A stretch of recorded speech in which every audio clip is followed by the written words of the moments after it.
सती बिना जल्दी पुत्र मारू गुरु बाबा के भोजन करइबे बिना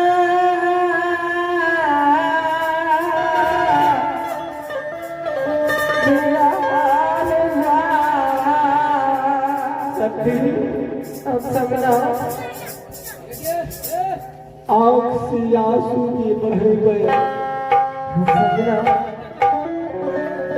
तो पहले के दिलो कि जे कोई व्यक्ति बचा लिया सबना बेटा को बचा लिया अब आप कोई व्यक्ति चल दिए एक तारा की बेटा की सहारा ठीक से सबना धर्मराज बाबा के नाम से बेटा के गला पर कांति चलावी के बेटा जरूर जरूर रंजित बेटा है कहे पिपड़ा बाबा दुआर पर कल मर जात शामी है ब्राह्मण मौत लग जाए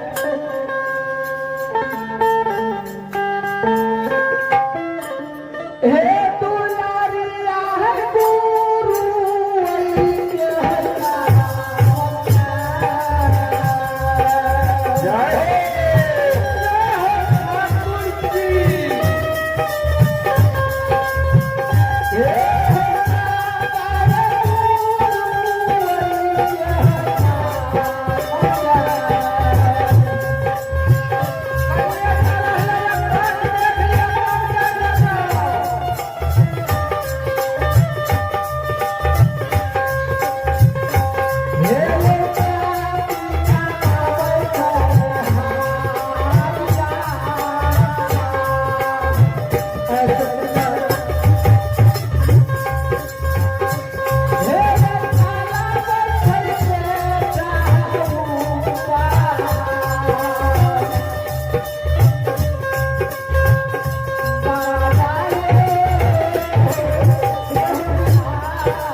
सती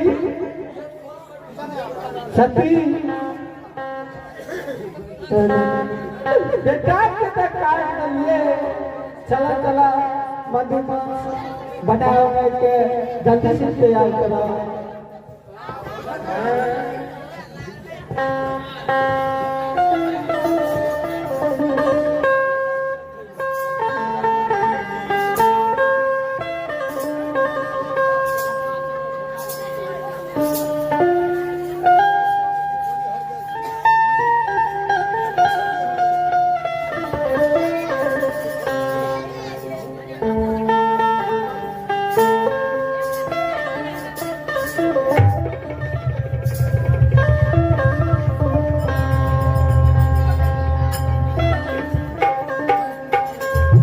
हे तू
मधुमान बना के तैयारी क्या देलक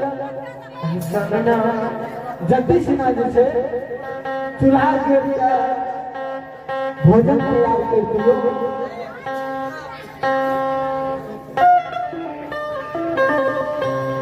ये चालिया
चारों बगल के चलना काठी जाएंगे नैया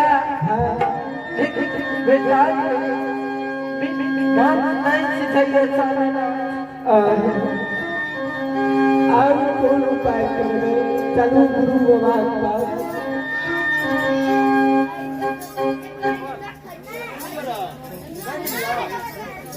गुरु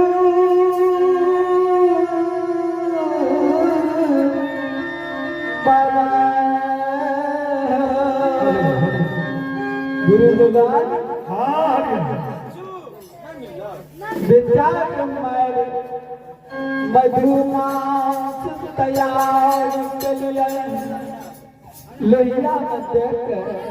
सती हरिया भूज पखार तैयारी करैया कहले कि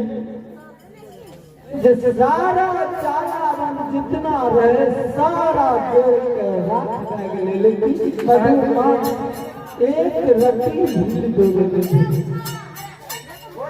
नहीं गुरु बाबा हे आर्य हाँ मांस नहीं सिख नहीं गुरु बाबा हे हरि राम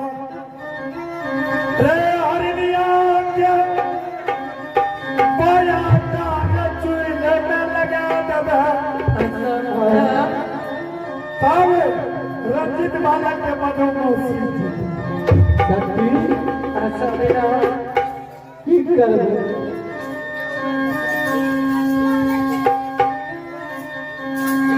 हे नारायण नदी पापी पारती पति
अपन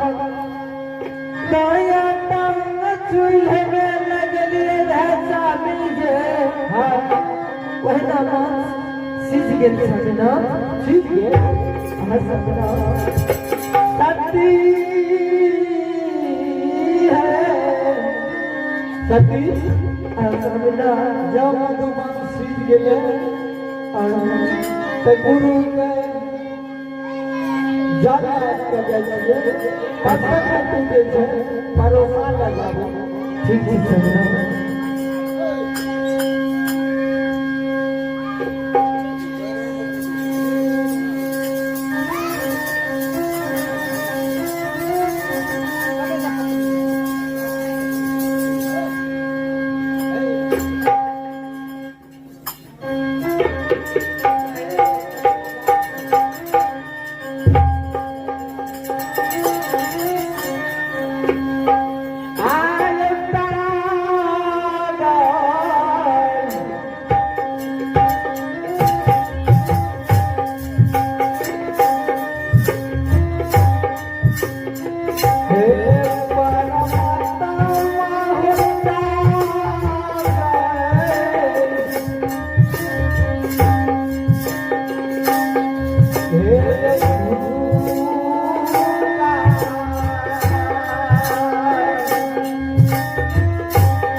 गुरु बाबा गुरु बाबा बोलो बोलो हाथ पखारियो भोग तैयार ठीक है सुनो बोलो बाबा जा जल्दी से 5 गो परोसा लगा कर बाबा हाँ तीन की बात बताइए बाबा 5 आदमी कहाँ से चलाते बाबा तो 5 गो परोसा जल्दी लगवा जल्दी भोजन कराबो 5 गो परोसा एक को से अब हम चल जब आप तुरंत बना बने बाबा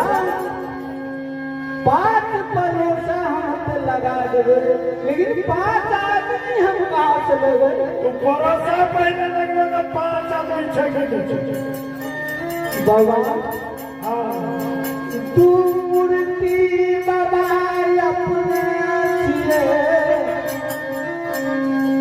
तू मूर्ति हम अपना छिए जाने बने 5 गो हम कहाँ से लेवे भोजन करे भोर नहीं करे से बोलो भोजन करे ना जब 5 गो परोसा हे ये बाबा ये चिलेटा में जान लियो या चलो महादेव जी के भोजन तैयार है भोजन पाए में लगे सब 5 गो परोसा लगवा तो हम भोजन हे बाबा हे साथी हे हैया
गुरु विश्वामित्र राजा हरिश्चंद्र के दरवाजा पर चल रहे लेकिन गुरु के कारण राजा हरिश्चंद्र सब कुछ करे बोलने सब दुनिया अमर है राजपाट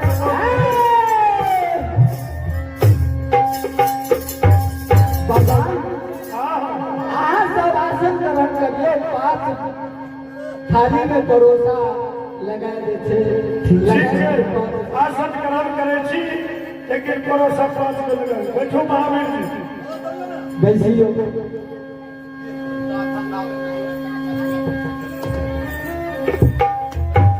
हे बहुता दिलन पाला गुरु बाबा लई रखला महारी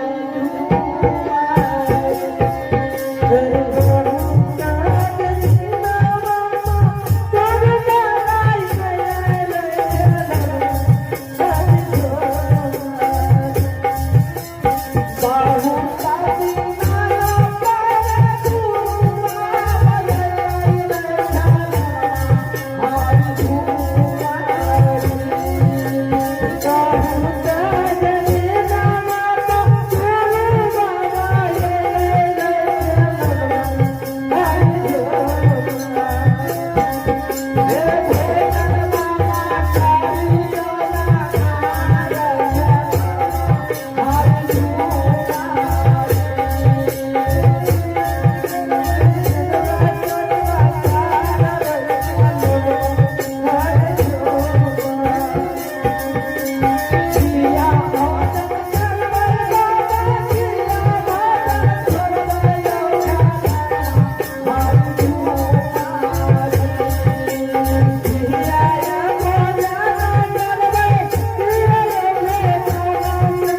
करबो आज की दिक्कत से बाबा ए सुनो आब जे तू छै टोला पड़ोसा पर चल जा अब रंजीत बालक हाथ पारो जा तक रंजीत ने जता तक भोजन नहीं करो ये सामना फबिया हुआ है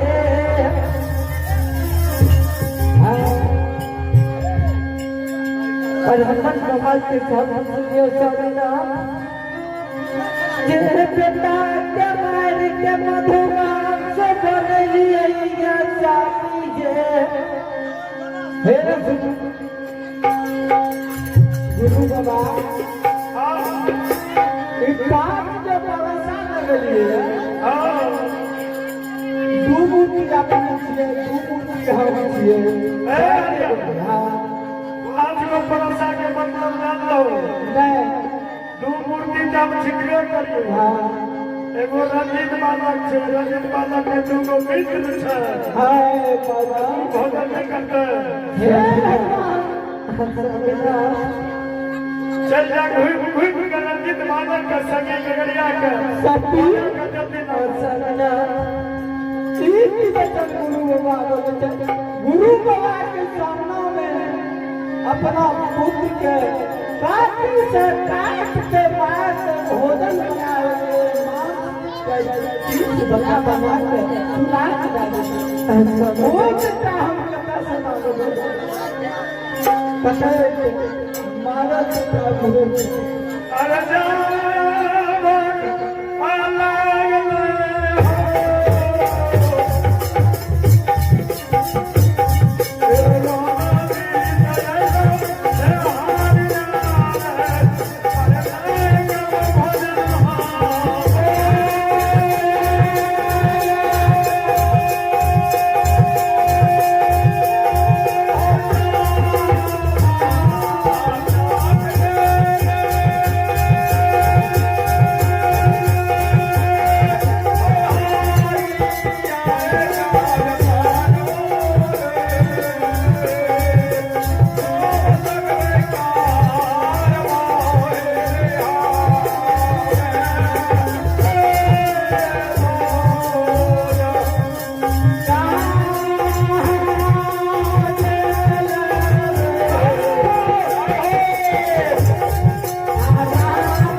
लेकिन ओकर नाम दुनिया में अमर भए गेलै राजपाट लौट गेलै जय राजा हरिश्चंद्र के विश्वास में सब कुछ बदल गया है कहीं तोरा पुनीतपुर में सब कुछ बदल गया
तो ये हमें भूपिंदर महंता जी के सुपुत्र जी आशीष और प्रिंस कुमार भगवान